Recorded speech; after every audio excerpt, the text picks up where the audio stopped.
prebral by som jednu parcelu. Mám tu zaujímavú ponuku pre nejakých investorov alebo developerov. Predstavte si spojnicu Vinné a mesto Michalovce a vodná nádrž Zemplínska Šírava.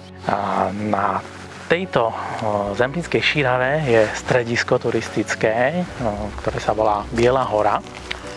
Čo taký relax na brehu Šíravy, alebo pokojné bývanie 2 minúty, 2 km od Michaloviec. Je tu k dispozícii pozemok s projektom. S hotovým projektom pre všetku potrebnú infraštruktúru. Takže je to naozaj nielen holý pozemok. Ten pozemok sa nachádza v tejto časti. Celá tá vykosená časť, vyznačená cesta, pretože to je súčasťou teda tohto projektu. Výstavba novej cesty, cesta s verejným osvetlením. Tento pozemok je rozdelený na 16 samostatných parciel, 16 pozemkov. Bude tu pritiahnutá nová cesta, toto je ešte pôvodná, tá bude posunutá. Bude tu pritiahnutá kanalizácia, teda len preložená, lebo tá kanalizácia tu už je.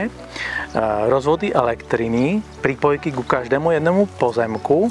Samozrejme je takisto tu voda bude pritiahnutá, zaokruhovaná. Takže celá infraštruktúra bude k dispozícii. Projekt, ktorý som spomínal, je pripravený na pozemku s výmerou asi 11 500 m2 a čo je fajn, je, že výmera tých jednotlivých parciel je rôzna. Pohybuje sa od 300 m2 až po 800 m2, takže prípadní záujemcovia o pozemky si majú možnosť vybrať z rôznej polohy a z rôznej veľkosti.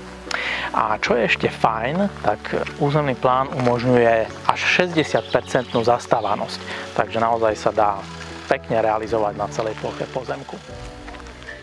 Takže ešte raz, celý projekt bude pripravený pre investora, vydané územné rozhodnutie, vydané stavebné povolenia, samozrejme architektonické stvárnenie jednotlivých stavieb, to už je na vás. Tak čo, vyzerá to zaujímavo? Aj to je zaujímavé. Ak by ste chceli viac informácií, som k dispozícii. Marek Ráši, Equilibrio Real.